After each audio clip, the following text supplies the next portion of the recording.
Glória a Deus, estou animado, estou empolgado, porque nós vamos começar uma nova série de estudos aqui na quarta-feira. E vai ser uma bênção, meus queridos. Eu tenho iniciado, né? Essa é a terceira série de estudos que eu vou estar iniciando agora. E a primeira série foi de Ezequiel, capítulo 47, falando ali sobre o rio de vida. E ali a gente concluiu de que Deus quer nos levar a águas mais profundas. A segunda série de estudos que eu iniciei foram mais 4 semanas, 4 estudos sobre maturidade espiritual. Foi uma outra série de estudos que a gente fez, então, focando nessa questão de levando mais a fundo, mergulhando mais fundo naquilo que Deus tem preparado para a sua igreja. A maturidade de pais, uma maturidade de adultos. E agora, dando mais ou menos uma continuidade daquilo que já vem sendo estudado, aprofundando mais, indo para águas mais profundas, a gente vai estar iniciando uma nova série de ministrações, falando sobre autoridade espiritual e dons espirituais. Vai ser uma bênção, meus queridos. Hoje eu vou fazer uma abertura sobre este estudo. Hoje eu vou fazer uma introdução a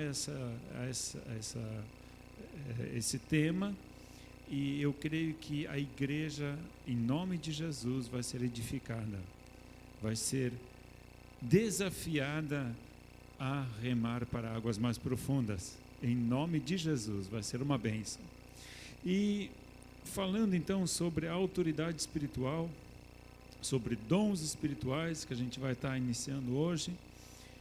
Então, de início, para a gente abrir essa série de estudos, a gente vai falar sobre a autoridade espiritual em Atos.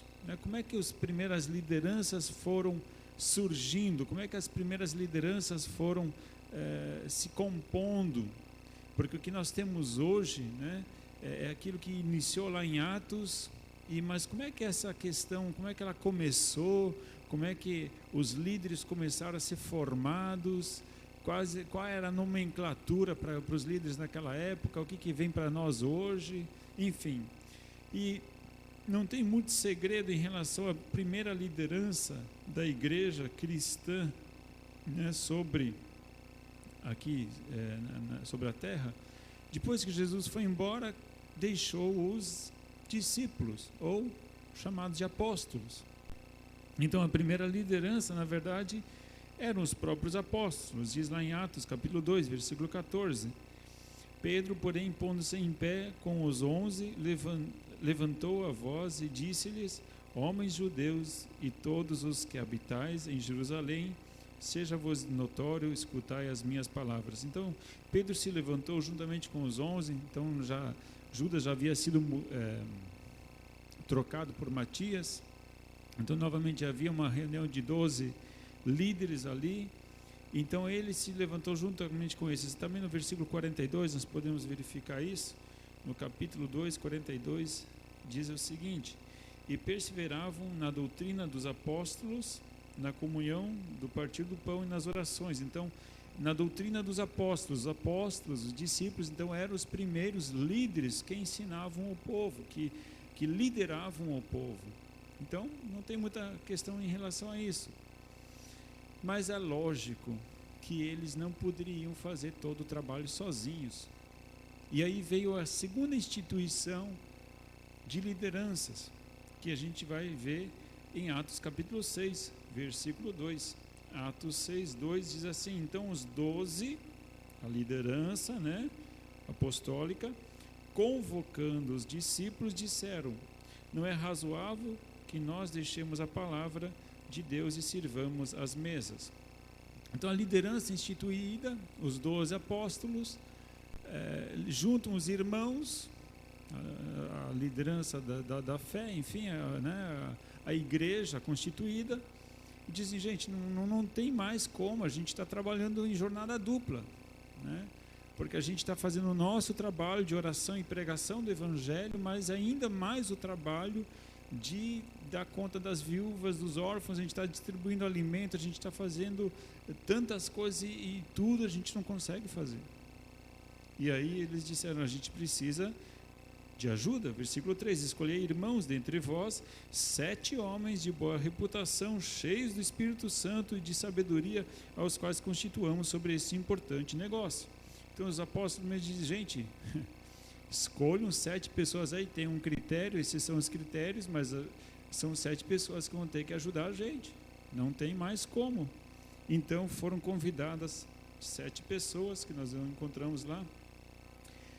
Atos capítulo 6, versículo 5, este parecer contentou a toda a multidão, elegeram a Estevão, homem cheio de fé e do Espírito Santo, também Filipe, Prócoro, Nicanor, Timão, Parmenas e Nicolau, prosélito de Antioquia. Então essa era a liderança que foram levantados. Versículo 6 diz assim, apresentaram estes homens aos apóstolos, estes orando, lhes impuseram as mãos, e então foram dedicados ao ministério, certo? Então essa foi a primeira eleição, não sei se poderia dizer dessa forma, mas foram os primeiros líderes escolhidos para compor agora a liderança, ou pelo menos aqueles que estariam envolvidos no ministério, no trabalho da igreja. Ok, mas lógico que eles também não iam dar conta de todo o trabalho, e graças a Deus. O que acontece nesse momento? Que alguns desses diáconos, escolhidos, eles acabaram envergando aí no ministério também evangelístico, saíram evangelizando, não somente servindo as mesas, e a gente vê aí a história de Estevão, um homem realmente com muita sabedoria, cheio do Espírito Santo. Nós vemos também o Filipe, outro grande homem, o diácono, foi escolhido diácono, entrou 7, e Filipe, no capítulo 8, versículo 5, diz assim, descendo Filipe à cidade de Samaria, pregava-lhes a Cristo. Então, de diácono, de servir as mesas, ele começou a pregar a Cristo, e ele foi a outras regiões, a Samaria, e começou a pregar a Cristo e a evangelizar. E gente, o que acontece com este homem? Versículo 6, as multidões unanimemente prestavam atenção ao que Filipe dizia, porque ouviam e viam os sinais que ele fazia. O ministério foi acompanhado com grandes sinais e milagres, coisas extraordinárias. E a gente pode verificar aí também no versículo 13. Diz assim, creu até o próprio Simão, e sendo batizado ficou de contínuo com Filipe, e vendo os sinais e as grandes maravilhas que se faziam, estava atônito. Então, ele ficou admirado, com o poder que Filipe, um diácono que depois virou evangelista, dom de evangelista, e começou a pregar o evangelho, as pessoas se convertiam, eram curadas, eram transformadas, libertas de espíritos malignos, e por aí vai. Aí a gente logo na sequência, no versículo 26 em diante, diz lá sobre Filipe e eunuco. Então Deus manda Filipe pregar para um homem que era da região da Etiópia. E o interessante é que Filipe, se a gente for verificar no versículo 40, diz assim, Filipe se achou em Azoto, porque depois que ele pregou lá para o eunuco, ele saiu da água e o Espírito de Deus fez assim, tirou ele da região ali, e quando ele viu, ele estava na cidade de Azoto. E indo passando, anunciava o evangelho em todas as cidades, até que chegou em Cesareia. Significa que ele teve um ministério itinerante. Ele ia de cidade em cidade, pregando o evangelho, anunciando as boas novas, curando os enfermos. Então a gente pode ver ali já aqueles sinais que Jesus fazia, que os apóstolos faziam, Pedro fazia. Estes sinais também aconteciam com Filipe, um simples diácono, mas que Deus promoveu para evangelista, e por aí foi, Que bênção. Então essa é a primeira liderança. Nós vemos também um outro líder surgindo nessa época, do nosso amigo Barnabé. Este homem, ele surge lá no capítulo 4, versículo 36, de uma forma bem despretensiosa, de uma forma tímida. Versículo 36, capítulo 4, então José, chamado pelos apóstolos de Barnabé, que significa filho da consolação, levita natural de Chipre, possuindo uma herdade, vendeu-a, trouxe ao preço e o depositou aos pés dos apóstolos. Somente isso. Esse foi o grande começo deste homem. Vendeu a sua terra e trouxe o dinheiro e depositou aos pés dos apóstolos, que era uma prática daquela época, e esse dinheiro ele era utilizado para sanar as necessidades dos irmãos mais carentes. Então, a primeira obra que Barnabé fez foi justamente essa: abriu mão de tudo e colocou isso aos pés dos apóstolos. Eu vejo assim, é um homem que não somente colocou valor aos pés dos apóstolos, mas quando você coloca junto com o valor, o teu coração junto, não tem mais jeito. Entregou uma vez o coração junto com a oferta no altar, meu amigo, tua vida vira do avesso, e glória a Deus por isso, porque ele começou a ter uma vida intensa no ministério. Aí ele reaparece em capítulo 9, versículo 27. A Bíblia, ela meio que não menciona esse intervalo aqui. Não é que ele some, né? Mas ele estava atuando, de alguma forma a gente vê ele atuando. Por quê? Chega no capítulo 9, versículo 27, quando Saulo se converte, ele vai para Jerusalém, quer falar com os apóstolos, mas ninguém quer dar conversa para o homem, né? Porque ele era brabo, né? Pensa, Saulo, né? O perseguidor, o matador de cristãos. Ninguém queria conversa com ele. E aí no capítulo 9, versículo 27 diz assim: então Barnabé, tomando consigo, levou-o aos apóstolos e contou-lhes como no caminho ele vira o Senhor, e que este lhe falara, e como em Damasco pregara ousadamente em nome de Jesus. Barnabé, então, ele faz a ponte de ligação. Significa que Barnabé tinha acesso aos apóstolos, né? Saulo não tinha acesso, mas ele tinha acesso. Significa que neste período de tempo, enquanto ele trouxe a oferta aos pés dos apóstolos, ele se tornou íntimo dos apóstolos, e bem provavelmente ele estava envolvido em algum tipo de trabalho dentro do trabalho pastoral, porque a gente já vai ver logo na sequência o que acontece. Então, Barnabé, ele surge de uma forma bem despretensiosa, e a segunda obra a gente já vê alguém articulado, alguém conectado, né? E aí ele reaparece novamente, capítulo 11, versículo 22, especificamente, agora sim, engajado no ministério. E chegou a notícia dessas coisas, né? Esse lá da igreja de Antioquia, né? Estava um avivamento em Antioquia, os gentios estavam se convertendo, estava tendo uma grande renovação na cidade de Antioquia, a igreja estabelecida. Isso chegou aos ouvidos dos apóstolos. Eles pensaram assim: a gente tem que mandar um cara, ponta, né? A gente tem que mandar uma pessoa de confiança, uma pessoa com discernimento. E aí o que eles fizeram? Capítulo 11, versículo 22, e chegou a notícia dessas coisas aos ouvidos da igreja em Jerusalém, e enviaram Barnabé a Antioquia. Agora sim, Barnabé é enviado da igreja de Jerusalém, representando a igreja de Jerusalém, para Antioquia, para ver o que estava acontecendo lá.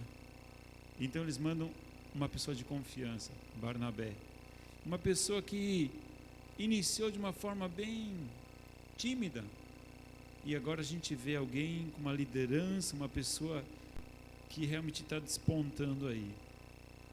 E aí, nesse contexto, vemos ele lá no versículo 24, 25, era homem de bem e cheio do Espírito Santo e de fé, e muita gente se uniu ao Senhor. Partiu então Barnabé para Tarso em busca de Saulo. Então nesse momento, Barnabé vai para Tarso, porque ele viu que o trabalho era muito trabalho para se fazer, ele sozinho de novo não ia dar conta, então ele precisa de um auxiliar, precisa de alguém de confiança, precisa de alguém. E ele lembrou de Saulo, aquele que ele já tinha apresentado para os apóstolos. Ele falou: eu sei de um cara, ele tem conteúdo, ele tem base, era fariseu, então vou lá chamar Saulo. Trouxe Saulo para a igreja de Antioquia e começou a trabalhar junto com ele nessa igreja de Antioquia. Essa igreja de Antioquia, ela se torna um grande celeiro de missões, né? Versículo 27, naqueles dias desceram profetas de Jerusalém para Antioquia. Eu só destaquei este versículo porque a gente vai lá na frente ver os dons ministeriais, tá? E aqui ele fala sobre desceram profetas de Jerusalém para Antioquia. Significa que na liderança de Antioquia havia gente que veio de Jerusalém com dom de profecia, e eles foram para Antioquia, onde já estava quem? Barnabé e Saulo, né? Então Barnabé, Saulo e outras pessoas vieram para aquela liderança e começaram a trabalhar juntos. Mais um passo adiante, a gente vê então em Antioquia, capítulo 13, versículos 1 a 3. Na igreja de Antioquia havia alguns profetas. Lógico, porque a gente acabou de ver que vieram profetas de Jerusalém para Antioquia. Então agora ele confirma. Então na igreja de Antioquia, na liderança, havia alguns profetas e mestres, a saber, Barnabé, Simeão, chamado Níger, Lúcio de Cirene, Manaém, que fora criado com Herodes, o tetrarca, e Saulo lá no finalzinho. Então, nesta liderança de Antioquia, agora, tinha uma liderança compartilhada. Os dons que aparecem aqui é o dom de profeta e de mestre. Profetas e mestres. A gente vai retomar isso lá no final do estudo, quando a gente for estudar Efésios, né, os dons ministeriais. Mas o primeiro contato de Saulo ou de Paulo com uma liderança conjugada, com uma diversidade de dons agora de mestres e de profetas, né, isso começa a trabalhar juntamente. E o que acontece neste contexto? Veja lá, Atos, capítulo 15. Perdão, não é capítulo 15.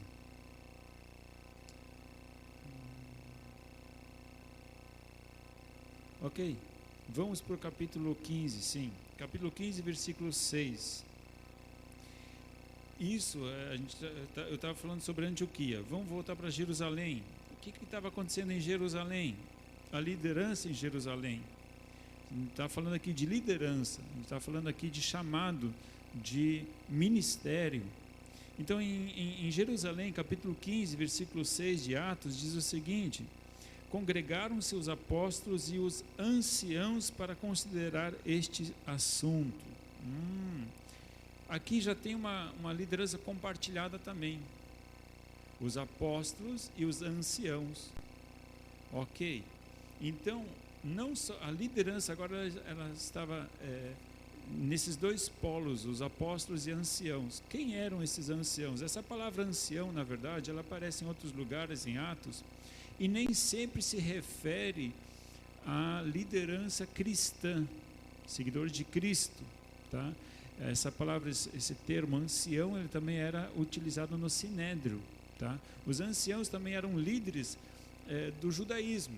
Então, não necessariamente, se você diz, então eram os anciãos, eram os presbíteros, né? Em algumas traduções vocês vão ver, em vez de ancião, presbíteros. Aí você vai achar, então, onde tem ancião, é presbítero, é tudo relacionado à liderança cristã. Não. Havia anciãos também no Sinédrio, tá? Havia anciãos também na liderança dentro do judaísmo, tá? Mas neste contexto, esse termo ele foi utilizado do judaísmo e foi contextualizado agora numa nova realidade para a igreja cristã em Atos. Muito bem, então em Jerusalém havia agora essa liderança compartilhada. A gente novamente pode ver isso em capítulo 15, versículo 22. Diz o seguinte: então pareceu bem aos apóstolos e aos anciãos com toda a igreja. Então todo mundo concordou, os apóstolos, os anciãos, a igreja concordou com aquela determinação. Eu não vou entrar em detalhes aqui, porque a gente não tem tempo, só estou focando agora na liderança, né? Mas eles compactuaram numa decisão ali, todos unanimemente decidiram por algo. Então a liderança, apóstolos, anciãos, presbíteros no caso, e a igreja junto decidiu algo que agora iam divulgar isso para as igrejas. Ok. Voltando agora, capítulo 14, versículo 21 a 23. Capítulo 14, versículos 21 a 23. É algo interessante, porque esse termo de ancião e presbítero, ele aparece lá em Jerusalém, certo? E agora a gente vai ver que Paulo e Barnabé, eles vão sair para evangelizar. No capítulo 14 todo vai falar sobre o evangelismo de Paulo e Barnabé. Desde o capítulo 13, na verdade, né? Eles são encaminhados lá no capítulo 13, né? 14. E aí o que acontece? Quando eles terminam a viagem missionária, eles chegam até o final e aí eles vão voltar. No retorno, porque eles vão evangelizando, fundando igrejas, as pessoas vão se convertendo, eles vão abrindo caminho na ida.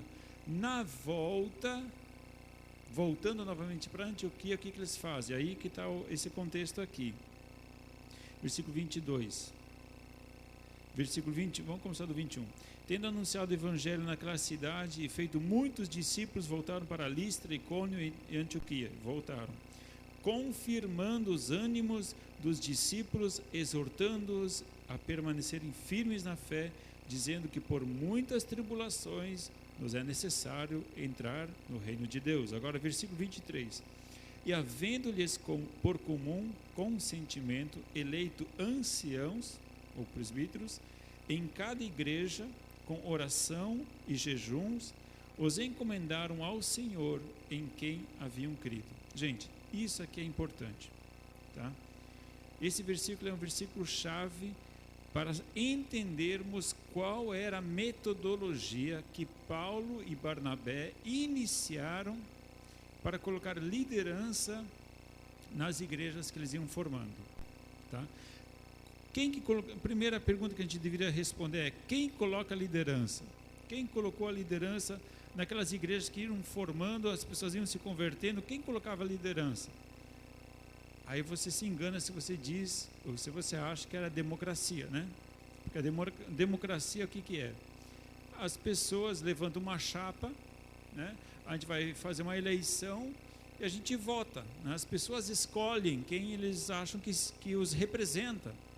Essa é a forma democrática. As igrejas, elas muitas vezes funcionam de uma forma democrática, como se fosse uma democracia.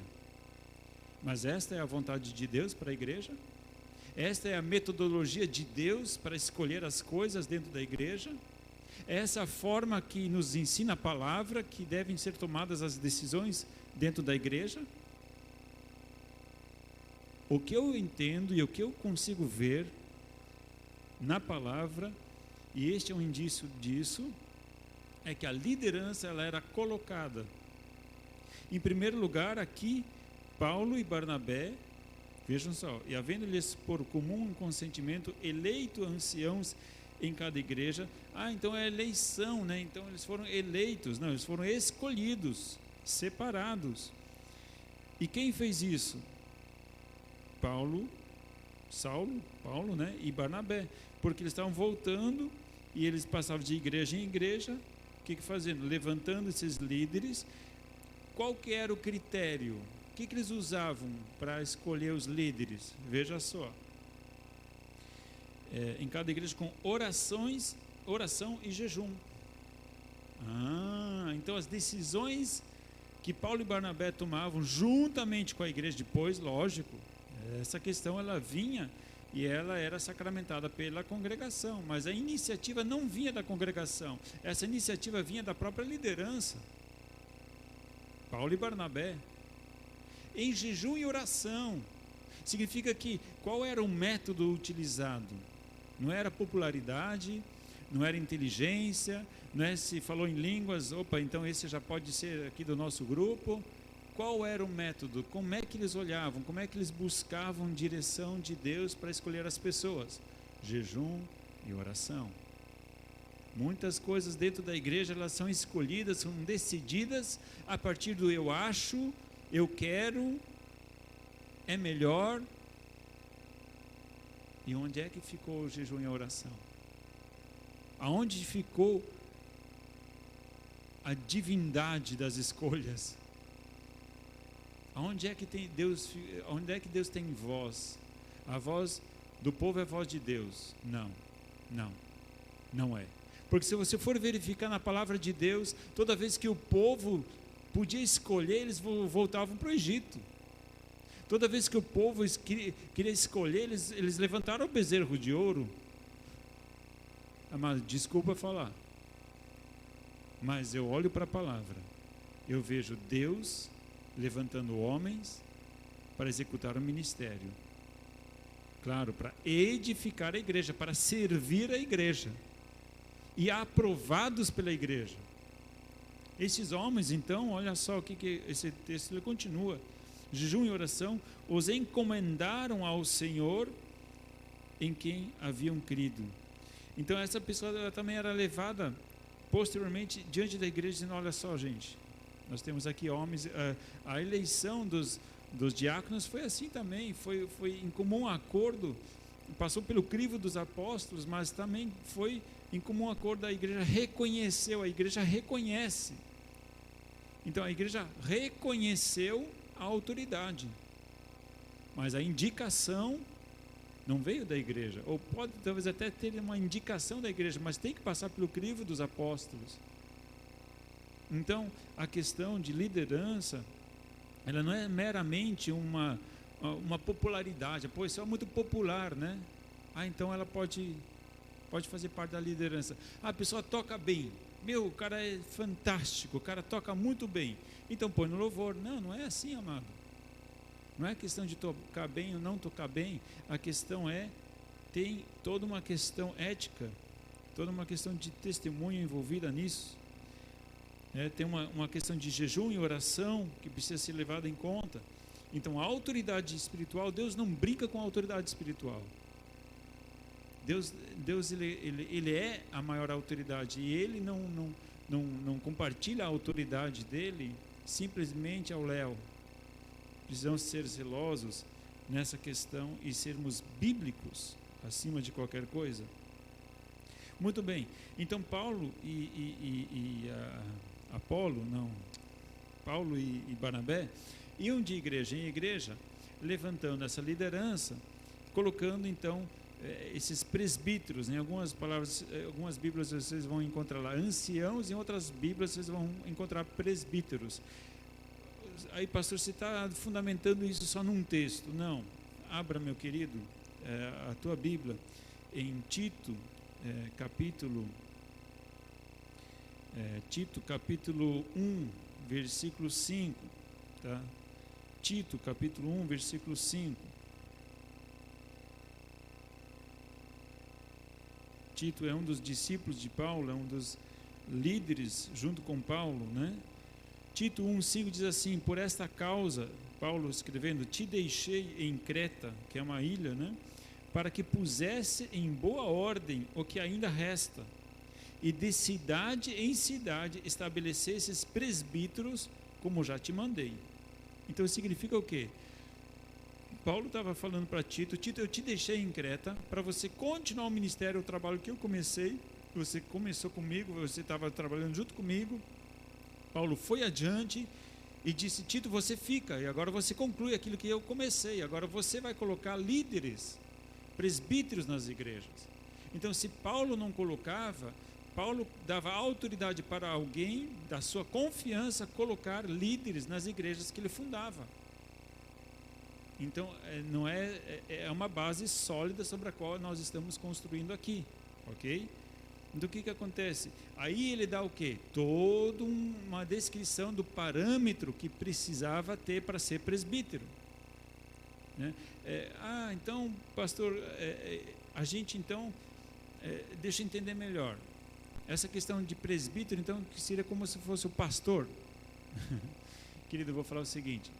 Aquilo que nós chamamos hoje de pastor, naquela época era presbítero. Tá? Então, só simplesmente a função mais ou menos é a mesma. Tá? Porque, inclusive, o próprio apóstolo Pedro, ele se autodenomina presbítero em um determinado momento na carta dele. Então, o que acontece? A gente só mudou o nome, né? O pastor, né? Claro, tem a ideia de pastoreio, né? Na Bíblia existe essa ideia do pastor também, o pastor da igreja e tudo mais. Só que naquela época, nesse contexto aqui, irmãos, para nós tudo é pastor, né? O cara é líder de igreja, o cara pode ter o dom de evangelista, o cara é pastor. O cara pode ter o dom de apóstolo, é pastor. O cara tem dom de mestre, de ensino, o cara é pastor. Porque ele é líder de uma igreja. Então, os líderes da igreja, neste contexto aqui, eram denominados de presbíteros, que nós conhecemos hoje como pastores, mas ok, a função seria praticamente a mesma.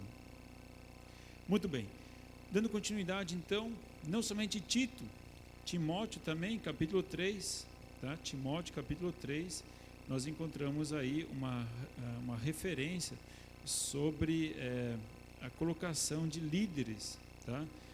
Timóteo, capítulo 3, versículo 1, fiel a essa palavra, se alguém aspira ao episcopado, excelente obra deseja. Episcopado seriam os bispos, né?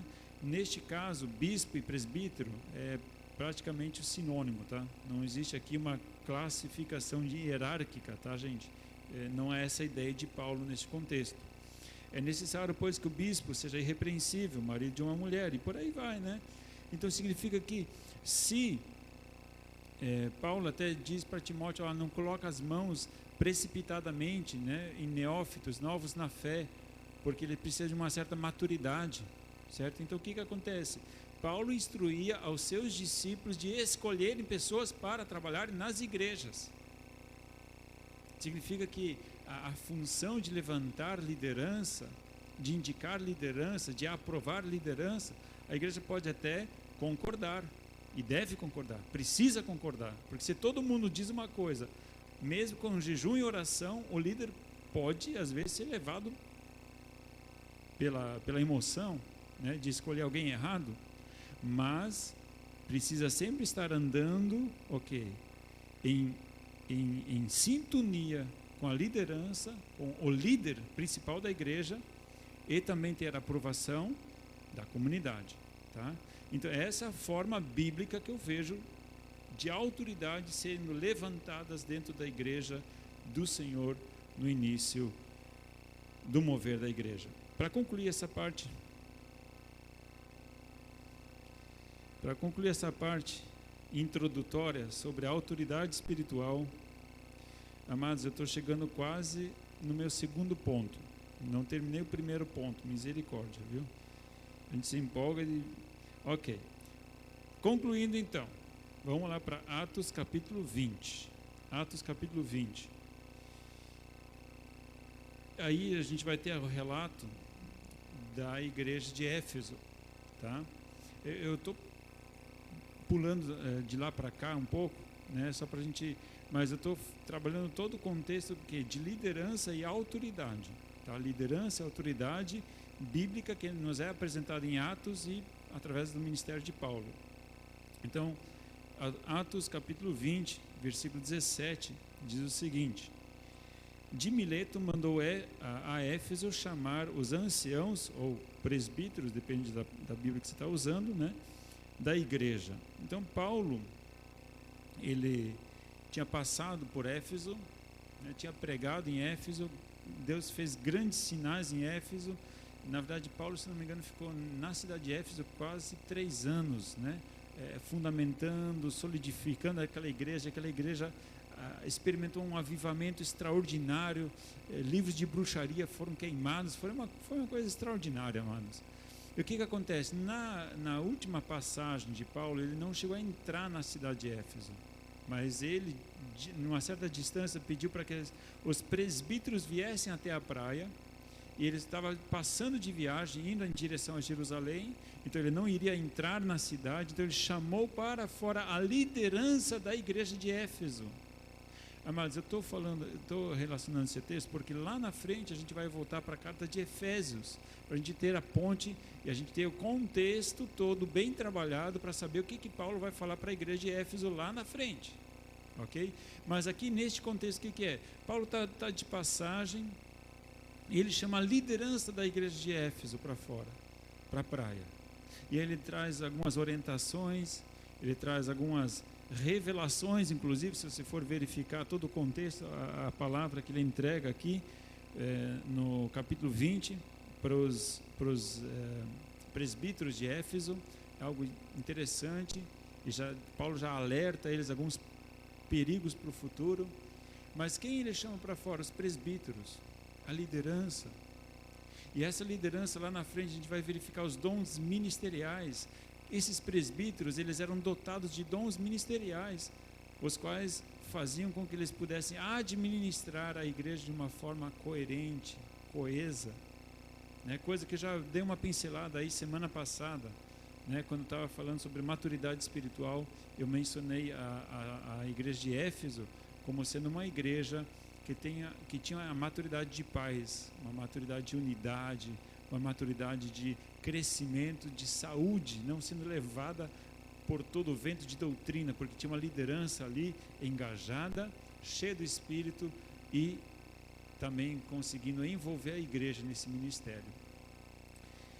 Amados, eu ia entrar agora na segunda parte da minha ministração, que era falar sobre dons espirituais, dando abertura sobre este tema, sobre dons espirituais e a diversidade de dons. Só que eu não vou conseguir fazer isso de uma forma coerente se eu quiser me ater ao tempo. E eu não queria extrapolar o tempo. Então eu vou só dar uma pincelada rápida sobre essa ideia, introduzindo ela, e semana que vem eu vou então, a partir dessa introdução que eu vou fazer hoje, vou aprofundar a introdução e vamos lá para o primeiro passo efetivo para dons espirituais. Uma ideia genérica que eu quero deixar aqui só para abertura, para jogar um sal na língua aí para a gente ficar com sede, para buscar mais, é o seguinte: se a gente for verificar na Bíblia, existem 3 textos básicos sobre dons, em Romanos, em Coríntios e em Efésios. Tá? São 3 igrejas diferentes. Por que será? E nenhuma lista é igual à outra. São 3 listas totalmente diferentes. E aí eu coloco para ti. Por que será que Paulo fez isso? Porque o único autor no Novo Testamento que descreve os dons espirituais, o único autor que trabalha esses conceitos dessa diversidade de dons é Paulo. Os outros talvez até mencionem alguma coisa sobre dons, a gente vai ver isso semana que vem, mas não necessariamente que eles realmente descrevem o agir dos dons dentro da igreja. Isso é o apóstolo Paulo que faz. Mas por que será que ele coloca 3 listas totalmente diferentes? Eu vou colocar para vocês. Vocês lembram daquilo que eu ministrei sobre maturidade espiritual? Vocês lembram que eu ministrei sobre maturidade espiritual de meninos, de jovens e de pais? Eu mencionei que existem igrejas em maturidades espirituais diferentes. E essa é a ideia. Tá? Existem algumas igrejas que as pessoas dizem: essa igreja nem tem o Espírito Santo. Já ouviu isso? Eles pregam Jesus, eles fazem batismos, eles realizam ceia, eles trabalham em comunhão, eles declaram a fé em Jesus Cristo, piedosos. Não, mas essa igreja não tem Espírito Santo. Por que não tem Espírito Santo? Porque nem falam em línguas. A gente não vê nenhum milagre. Se a gente for verificar nessas listas de dons, em Romanos, por exemplo, não há nenhuma menção de um milagre, assim, de um dom de milagre extraordinário, dom de línguas, enfim, alguma coisa extraordinária. Então, Romanos, de repente, é uma igreja que a gente diria, poxa, mas essa igreja de Roma não tem o Espírito Santo. Ou, de repente, a gente tem aquela igreja, né, de Corinto, né, toda avivada e tal. Essa igreja tem dons, né, porque ali tinha cura, milagre, revelação, profecia, línguas, interpretação de línguas e por aí vai, né? É uma outra maturidade, é um outro contexto. Então, eu quero que vocês comecem a pensar nessa forma de estudar dons, nessa perspectiva. Nem todas as igrejas são iguais. Existem maturidades diferentes para as determinadas igrejas. E a gente vai estudar os dons, tá? Mesmo que seja uma igreja que a gente não carimbe ela como pentecostal, como avivada, Deus está presente ali. Mas como assim? A gente vai estudar sobre isso. Existem dons fluindo na igreja? Existem. Existem dons fluindo em igrejas que às vezes a gente não vê, não é visível, mas eles estão lá. Tem gente contribuindo com dom de contribuição, tem gente no governo com dom de governo, tem gente servindo com dom de serviço. Amém? Então a gente vai entender um pouco melhor esse contexto de dons. Que dom, o que é um dom ministerial, o que é uma manifestação do Espírito Santo, que é um dom também, e como é que Deus, né, o agir de Deus através de alguns dons dentro da igreja, de uma forma bem sutil, né, que não aparece e não faz barulho. Amém. Então eu gostaria de te convidar, semana que vem a gente vai entrar especificamente neste tema, né? Na verdade vou ter que desmembrar agora, né, a minha mensagem que eu tinha trazido para nós nessa noite, vou desmembrar ela em uma parte e semana que vem a gente vai começar com isso que eu introduzi hoje. Amados, talvez esses estudos tenham sido para ti pensando, poxa, mas culto é doutrina, é coisa mais pesada, né? Um contexto um pouco mais...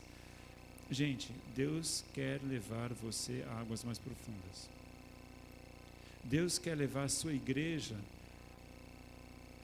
a um envolvimento mais profundo com a palavra e o Espírito dele. E para isso vai ser estudo. A gente vai estudar. Porque pela palavra que nós despertamos a fé. A fé vem pelo ouvir a palavra. Amados, Deus quer fazer algo extraordinário na sua vida. E para isso você precisa ouvir, você precisa estudar, para saber o que Deus tem separado para ti. Como é que você vai saber a herança que Deus conquistou para ti, se você não ouve, se você não estuda? Então, amado, aqui já tá vindo de uma forma mastigada para ti a herança que Deus tem para a sua vida, que é algo maravilhoso. Eu gostaria de te convidar para uma oração final. Pai, em nome de Jesus, nós nos colocamos diante do teu altar, porque entendemos que a tua palavra é inspirada pelo teu Espírito. Nós queremos, em nome de Jesus, que esta palavra que nós lemos hoje, que nós começamos a estudar, nessa nova temática, Pai querido, ela é dirigida pelo teu Espírito, Pai querido. Pai, há algo sobrenatural que o Senhor quer despertar em nossa igreja, há algo sobrenatural que o Senhor quer realizar na nossa igreja, que ela começa em estudo e em joelho no chão. Ó Pai querido, nós vimos um mover muito grande de oração que essa igreja tem começado, Pai querido, no meio dessa pandemia. Ó Pai, nós te louvamos por isso. Ó Pai querido, mas esta oração precisa ter fundamentação. E essa fundamentação nós queremos trazer também para a igreja. Ó Pai querido, que seja uma igreja que ore, que busque a Tua face e que encontre a plenitude do Teu Espírito e da Tua herança, Pai. Louvado seja o Teu santo nome. Abençoe e guarda, Pai, em nome de Jesus, a todos aqueles que estão buscando a Ti, Senhor, de uma forma nova, de uma forma diferente nesses dias, Pai. Faça com que eles Te encontrem de uma forma nova, de uma forma diferente, para a Tua honra e a Tua glória, para o louvor do teu santo nome. Amém.